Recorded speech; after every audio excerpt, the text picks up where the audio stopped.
me.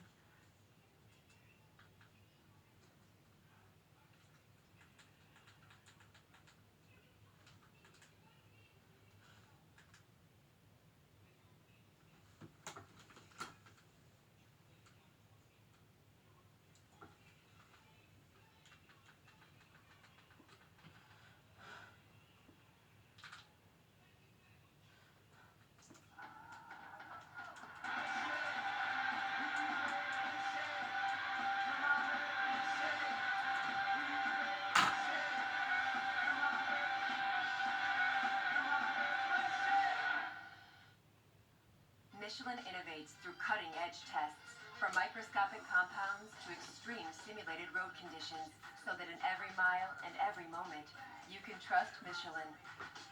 Michelin, motion for life.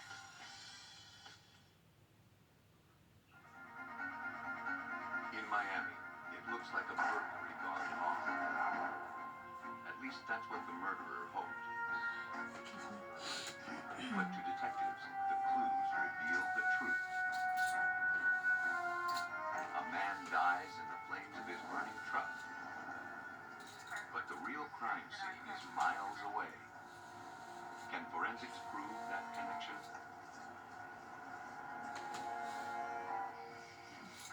Investigators grapple with a double homicide.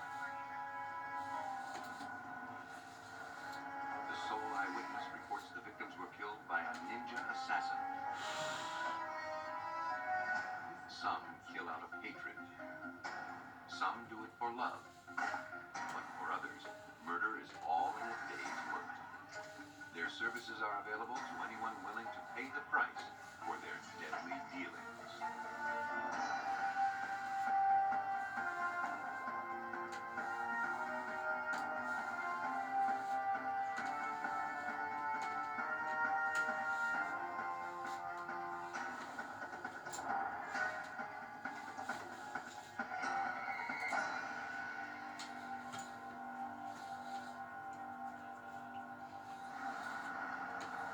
In the early morning hours of March 7th, 1986, police received a call from the home of Stan and Joyce Cohen in Coconut Grove, Florida.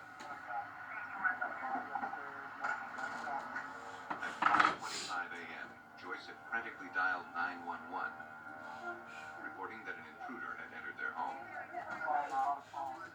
Her husband was shot in his sleep.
Her family about his past.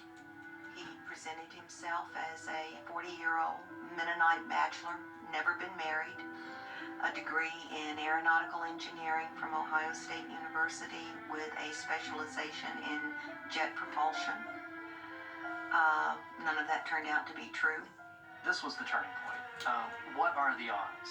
What are the odds that one wife would disappear under suspicious circumstances, then a second wife would disappear under suspicious circumstances, that they would both disappear with almost the exact same circumstances.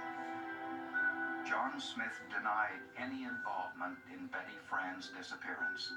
John's initial report was that he came home from work and his wife had left, and there was a very brief letter which said she had gone out and please don't forget to feed the fish. Smith denied having anything to do with his first wife's disappearance, too. The FBI's cold case unit got involved and discovered an interesting coincidence in the missing persons reports. 20 years earlier, witnesses told investigators that they saw John Smith in the club watching his first wife dance on the night she disappeared. John was not the type of person who would want his wife or even his ex-wife to be dancing in a skimpy outfit at a bar in front of men. Another witness saw Smith and Janice leave together at closing time. The divorce was final. John was still trying to win her back. She was dating other men. So this was like a pot that was just boiling and boiling and boiling and boiling. Janice's family long suspected John Smith was somehow involved in her disappearance. Smith had a temper and had been abusive towards Janice during their marriage. I was playing a game of chess with him one day. I nailed him with a checkmate. And he just looked at the board, took his arm, slammed it across the chessboard. All the pieces just scattered all over the room. And I was on it. I just sort of sat back. I was thinking, whoa, what's coming next? Investigators had plenty of suspicion, but no hard evidence. All they knew was that Smith was the last known person to see both Janice Hartman and Betty Fran before they disappeared. Dead in the water. I mean, we've got no leads. It's exhausted. I mean, short of an accidental discovery or him confessing, we've got nothing.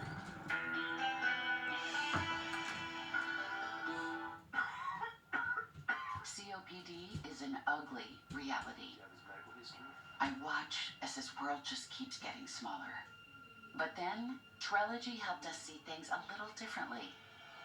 With 3 medicines and 1 inhaler, Trelegy keeps airways open for a full 24 hours and prevents future flare-ups. Once daily Trelegy also improves lung function, so he can breathe more freely all day and night. Trelegy won't replace a rescue inhaler for sudden breathing problems. Tell your doctor if you have a heart condition or high blood pressure before taking it. Do not take Trelegy more than prescribed. Trelegy may increase your risk of thrush, pneumonia, and osteoporosis. Call your doctor if worsened breathing, chest pain, mouth or tongue swelling, problems urinating, vision changes, or eye pain occur.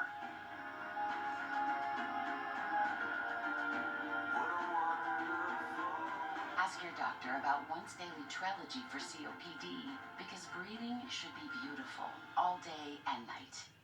Is Pilates for you? Well, this is Club Pilates, and we think it's for everybody. Your body and your body. His body, her body. My body? Yeah, your body. Okay. And that body too. Everybody. Because that's the point of Pilates, to feel strong and balanced and good. Exactly. See? Everybody Club Pilates. Maybe even you. I love Club Pilates. About 1 in 5 people with fatty liver disease have NASH, which can lead to cirrhosis. I thought I had fatty liver disease, but it's actually NASH, and it's scarring my liver.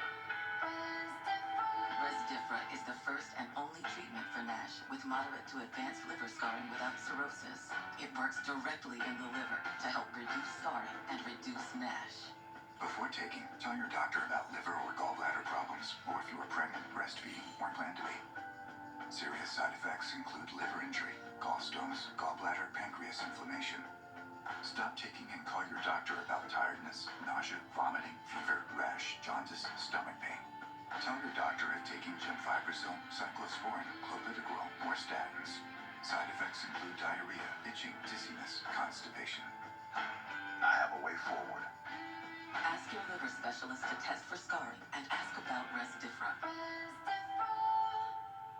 Before the next commercial, find out if you're overpaying for car insurance. FinanceBuzz.com compares the rates of over 90 carriers, from emus, geckos, and ladies in lab coats, to see who gives you the best price. Scan the QR code or go to financebuzz.com/save. At GovX.com, this is what service looks like. And this, because service wears many uniforms. If you or your spouse serve, military, first responders, or government, you've earned more than respect. At GovX.com, unlock special savings on the brands you trust, because your service should be rewarded every day. Over 2,000 brands, thousands of exclusive discounts just for you. Savings for those who serve. Join for free today at GovX.com. With 4imprint, you get more than promo products. You get the certainty of personal service, design expertise, and unmatched quality to make your moment shine. Visit 4imprint.com. 4imprint for certain.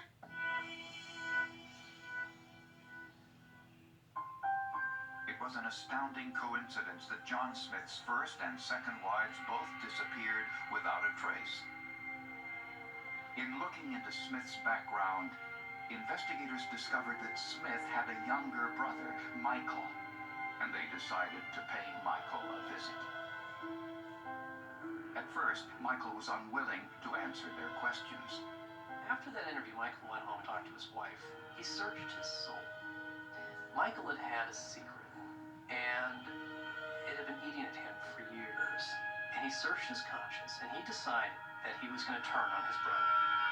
Michael told the FBI a horrifying tale. He said shortly after his brother's first wife, Janice, disappeared, he saw John building a wooden box in his grandparents' garage. He thought that the shape was odd. It had an odd dimension to it. It was about 4 foot in length, but it was rather short. John said he would use the box to store Janice's belongings. Michael found this very perplexing and didn't know what to think of it. And why was he building a box to put her clothing in? If you're going to build a box to store things, you need to build it deep like a chest. And John became angry with his brother at this time, so Michael left the garage, went back into the grandparents' home. Later that night, Michael went back out to the garage and looked through the window. John is now packing clothing items into that box, which was completed. Michael thought it was odd how he was packing. He was taking the clothing and rolling it up and laying it along the outside edges of that box. His brother was crying during the time he was packing these clothing items. The box was nailed shut and stored in their grandparents' garage. 5 years later, when Michael and his grandfather were cleaning the garage, they pried the box open and looked inside. Michael saw something that he would never forget for the rest of his life. Looking up at him was the face of Janice Hartman. And this corpse had the legs cut off below the knees. Michael and his grandfather closed the box and immediately called John, who insisted he had nothing to do with Janice's death. He said someone else killed her and he was hiding the body because he thought he would be blamed. Michael said John put the coffin in his black Corvette and drove away. He never saw it again, and he said nothing about it for years. He thought, my God, I might be an accomplice to a murder. I don't want to get in trouble for this. So he just didn't say anything. It's not neat, and it doesn't speak well for Michael, but it's the truth. But where was the wooden box now, 21 years later?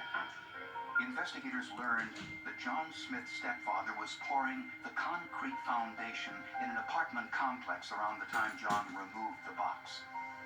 Ground-penetrating radar found a potential grave underneath the garage floor.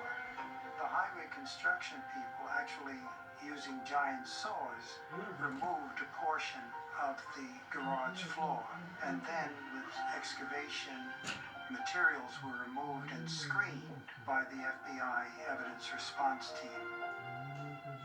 But they found nothing. Investigators contacted every law enforcement agency and coroner in the state, asking if they knew anything about a wooden box with a body inside, missing the legs. And they got a break. The officer who got that letter had been on the force for 25 years or more, and it was just the best bit of luck we could have ever hoped for. because he immediately remembered the lady in the box from April 1980. 10 years earlier, a highway worker found human remains in a wooden box in some deep brush along the side of a road. She's a Jane Doe. They did all the things that they were supposed to do. They didn't have the DNA technology that we have now. There's no database they could go to. There were no fingerprints that they could look up. So they didn't have the kind of forensic capabilities that they have now. So they just buried her in a potter's grave and hoped for the best. But authorities kept the box as well as the nightgown that covered the victim's face. And on the nightgown was a clue. I could see her face in the dress. It was like looking at Jan, like she was there with us, and it was chilling to see it. After all this time, was it possible that forensic science could identify the remains and also expose her killer?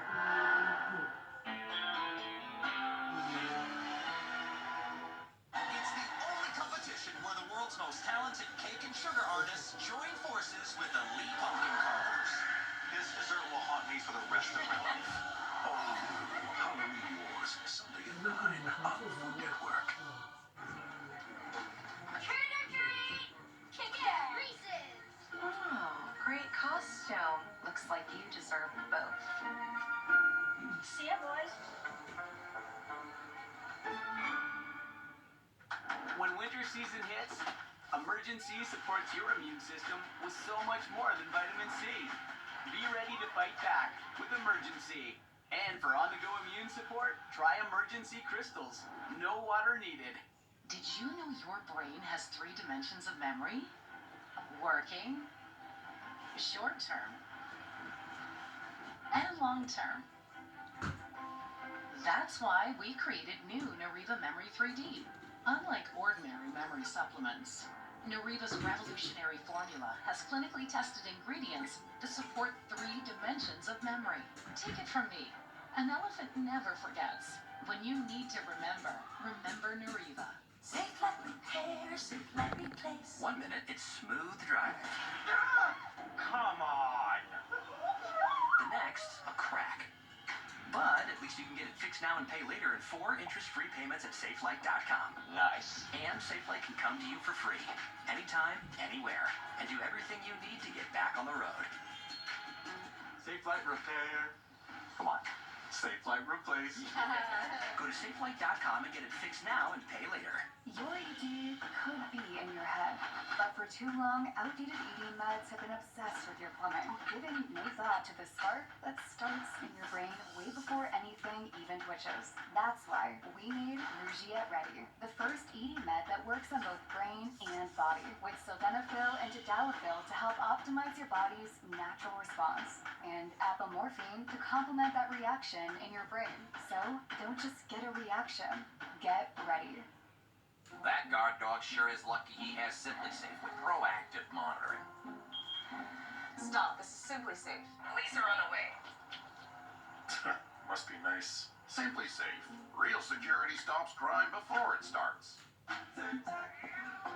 Allergies got you trying every trick? Grab Zyrtec for total relief. It works fast and lasts a full 24 hours. What are you waiting for? Go Z's the day with Zyrtec. Did you know that by the time the next commercial break rolls around, you can find out if you're overpaying for car insurance? Wanna see?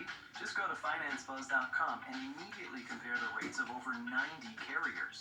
Emus, geckos, ladies in lab coats. See who gives you the best price.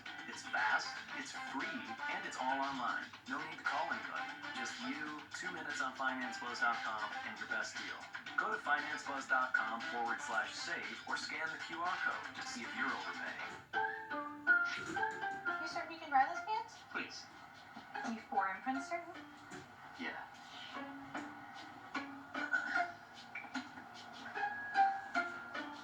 Certainty matters. So when you need the right high-quality promotional products, printed perfectly and guaranteed to arrive on time, that's the certainty of 4imprint. Wow your clients, nail your next event, or inspire your team by visiting 4imprint.com. 4imprint, for certain.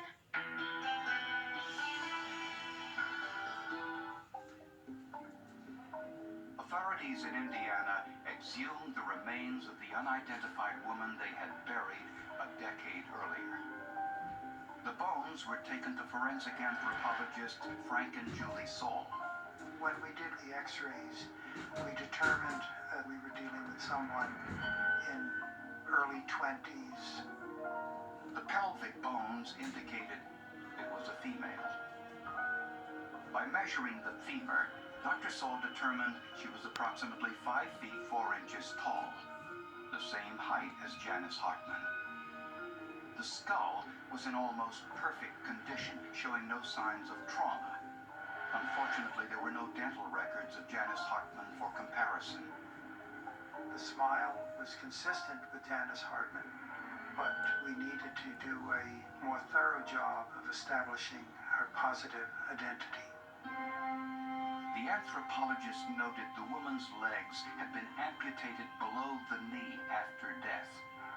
To find out more, they sent the leg bones to forensic anthropologist Steve Sims. I am more specialized in that I work in the more modern samples of anthropology or forensic anthropology. And within that, I have a specialty of bone trauma. Dr. Sims noticed several false starts on the bones, which allowed him to see both sides of the instrument used. Handsaws have teeth, which alternately bend to the right and left, making a W-shaped cut. The teeth cut a swath through the bone that's wider than the rest of the blade. But the instrument used to cut these bones made a V-shaped cut, jagged on one side and smooth on the other. It has teeth on one side, and it's a fairly good description of a serrated knife. Take a lot of strength to actually do that, or what I would say is a lot of motivation. A bone fragment was sent to the FBI lab in Washington, D.C. for mitochondrial DNA analysis. When compared with the mitochondrial DNA from Janice Hartman's mother, there was a match. The body was Janice Hartman.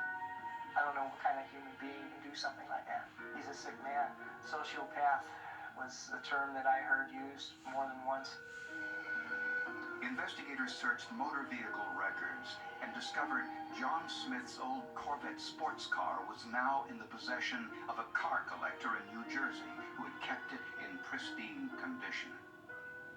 Measurements revealed Janice's coffin could have easily fit inside the car, and there was other evidence. The FBI agent noted scratches on the dash as well as the rear window of that Corvette, which would be consistent with the edges of a box that size being placed in the vehicle. 26 years after Janice Hartman disappeared, John Smith was arrested and charged with first-degree murder. Prosecutors believe Smith was angry that Janice divorced him and that he also objected to her work as a dancer. Smith heard about the incident at the party Janice attended, and he used this as his cover for murder. Witnesses saw Smith leave the nightclub with Janice on the night she disappeared. Prosecutors think Smith strangled Janice to death later that night.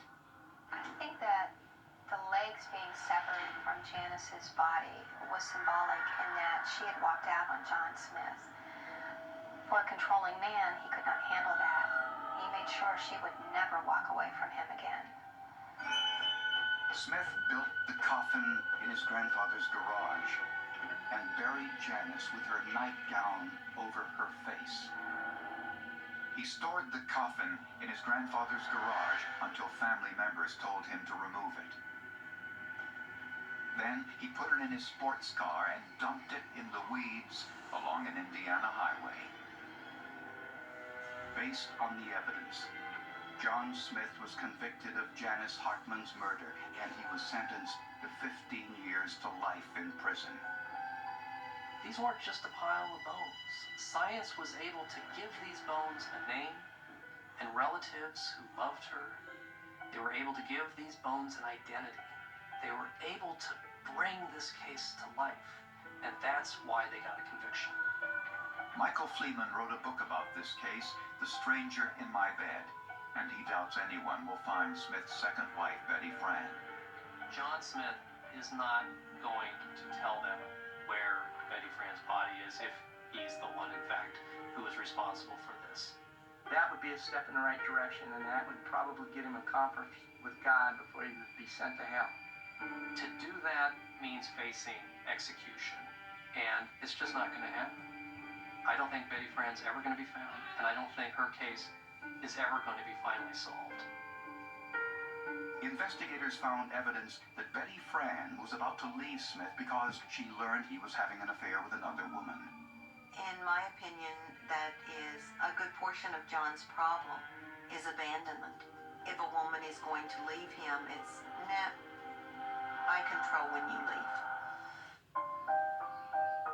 Even though hunters wear bright orange vests and hats, accidents still happen. The problem is trying to figure out which shootings are accidents and which are not. In Colorado, investigators used forensic metallurgy, a piece of string and geology, to see whether one man's death was an accident or murder.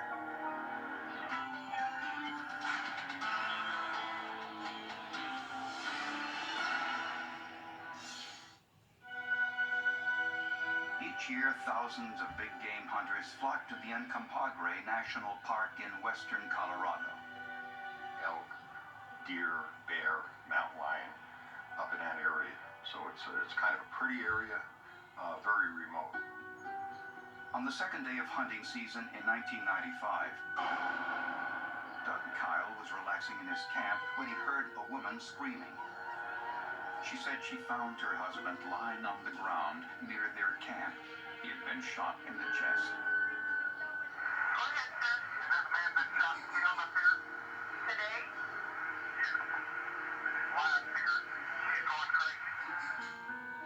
I could tell that, he was deceased, and I looked at her and told her, I said, "Ma'am, I'm sorry." I said, "But he's gone." The victim was 48-year-old Bruce Dodson. His wife Janice said she went looking for him when he didn't return to their camp. Right after this happened, or I was being told anyway, that it was a hunting accident. He's a man walking upright through grass 4 inches tall.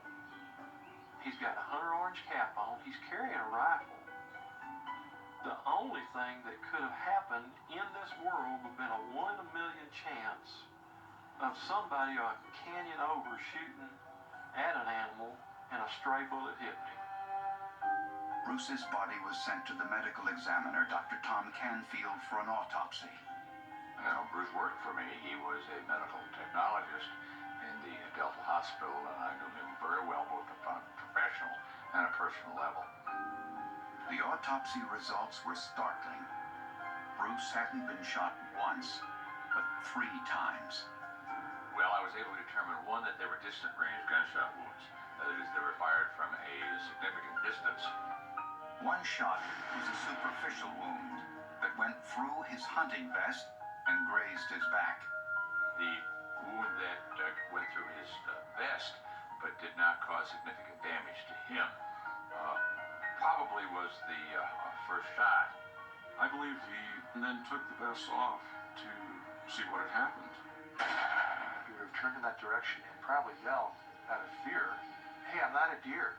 I'm not an elk. Hey, I'm over here yelling. Don't shoot." Bruce was shot a second time while waving his vest in the air. It entered his chest and exited under his right arm. Mr. Dodson may have tried to crawl away when the last shot was fired. The third and fatal shot entered his back in an upward trajectory and was found in Bruce's lung. It was badly deformed, but by its size, identified as a .243 caliber round. The only landmark we really had to go on was the base design. Janice Dodson had been hunting on this trip too, but this bullet did not come from her rifle or Bruce's. So it couldn't have been Bruce's rifle that killed him. Couldn't have been Denise's rifle that killed Bruce Dodson. But Dr. Canfield was convinced the shooting was no accident. I was able to conclude beyond a reasonable doubt and with reasonable medical certainty that Bruce died from multiple gunshot wounds, and it was clearly a homicide.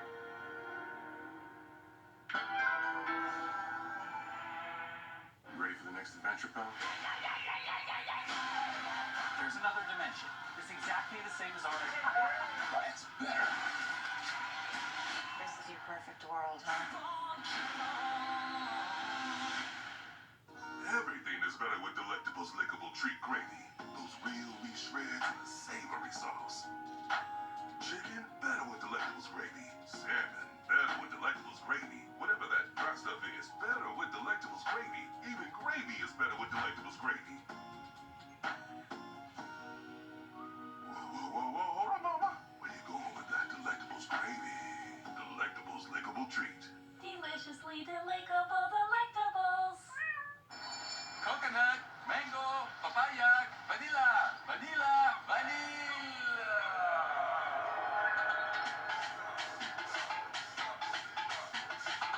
Drench your skin in dreamy vanilla paradise.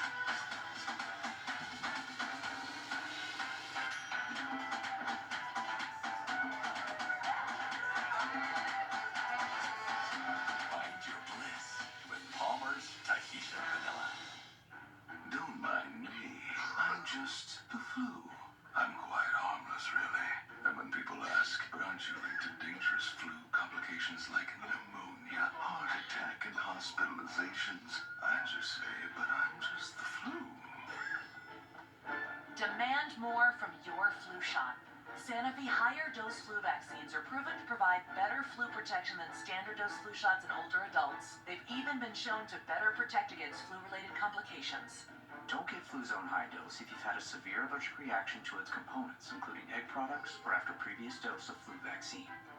Don't get Flu Block if you've had a severe allergic reaction to its components.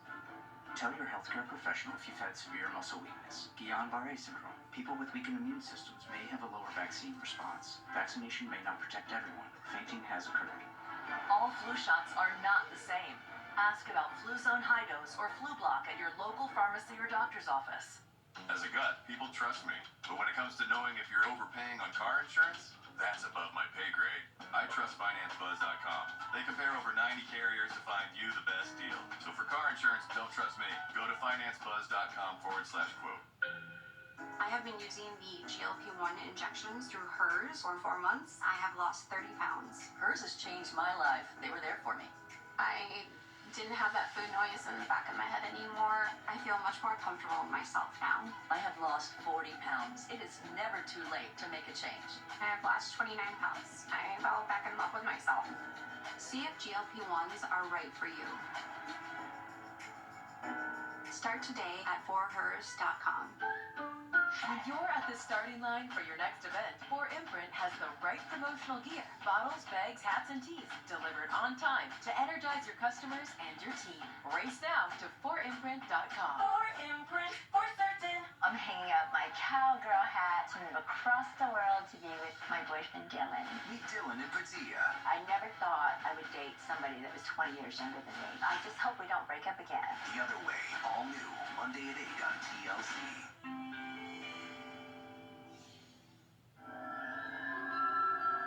The autopsy revealed Bruce Dodson had been hit with 3 shots. We didn't know if we had a maniac in the woods with a rifle just randomly shooting someone. Investigators found a clue in a fence post near Bruce's body.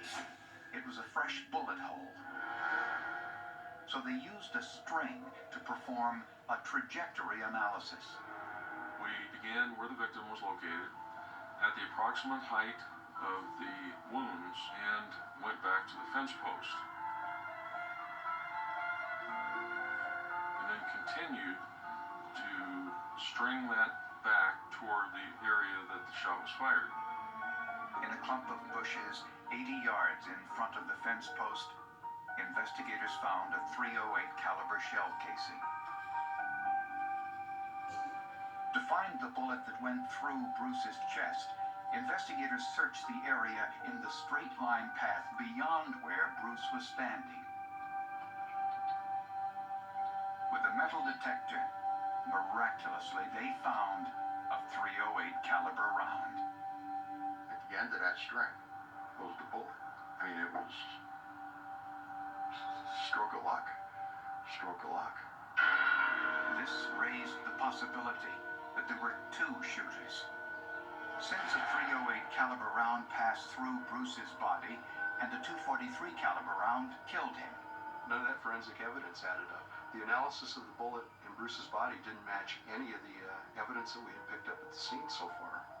Neither Bruce nor his wife Janice owned a rifle capable of firing either caliber round. A look into the victim's background revealed that Bruce Dodson and Janice had been married for only 3 months. Bruce said that Janice wanted to go on this hunting trip. He didn't really want to go, but to make her happy, he agreed to go. Family members were appalled at the way Janice behaved after Bruce's death. She threw everything that my brother owned away, had his dog put to sleep, sold his horse, took his name off the mailbox like the next day. Even more alarming was the fact that Janice's ex-husband, J.C. Lee, was camping less than a mile away from Bruce and Janice at the time of the murder. He was camped 3/4 of a mile from the Dotson camp where John Bruce Dotson was murdered, so he was quite suspicious to us, and we thought at that point, hey, we need to look into this guy. When interviewed, Lee said he owned a .308 caliber rifle that was stolen from his camp the night before Bruce was killed. So that was really suspicious to us, is, the fact that all of a sudden, this man says, I had a .308 rifle stolen from my camp while I was up there, but I didn't know it was stolen until I got back to my apartment in Utah. Lee reported that some of his Nosler brand .308 caliber ammunition was also stolen, the same brand as the shell casing found at the crime scene. So a lot of things started pointing towards this guy, J.C. Lee. J.C. Lee and Janice had divorced because Lee started dating a friend of their daughter's. We thought that J.C. Lee may have been jealous of Janice recently marrying Bruce Dotson. Maybe he wanted to get back at Janice? We couldn't link J.C. Lee to the Dotson murder scene, and we couldn't link Janice Dotson to the ex-husband's camp 3/4 of a mile away. Also suspicious, Janice had purchased 3 life insurance policies on Bruce shortly before his death. She stood to gain almost $500,000, so it's a lot of motive. And after the funeral, Janice's behavior was bizarre, to say the least. One of his last requests was to be cremated and to have his ashes scattered in Leadville, Colorado. Janice had taken Bruce's ashes, and as they approached Leadville, she dumped them on the side of the road. And Janice told investigators she was going to her cousin's home in East Texas to grieve. But investigators discovered she was doing no such thing. We did a financial investigation on her, and we found that several times Janice Dotson's ATM card was used in Lake Charles, Louisiana at a casino, Players Club. So we're thinking, well, how could she be in East Texas grieving and her ATM card's being used in Louisiana at a gambling casino? And even more bizarre, not long after Bruce was killed, Janice married husband number 3, Bart Hall. Bart Hall, nice guy. He said, I felt so strong for Janice and for her welfare that after we got married, I took out a $100,000 life insurance policy on myself just to make sure if something happened to me, she was well taken care of. With that, Dave says, you don't hunt, do you?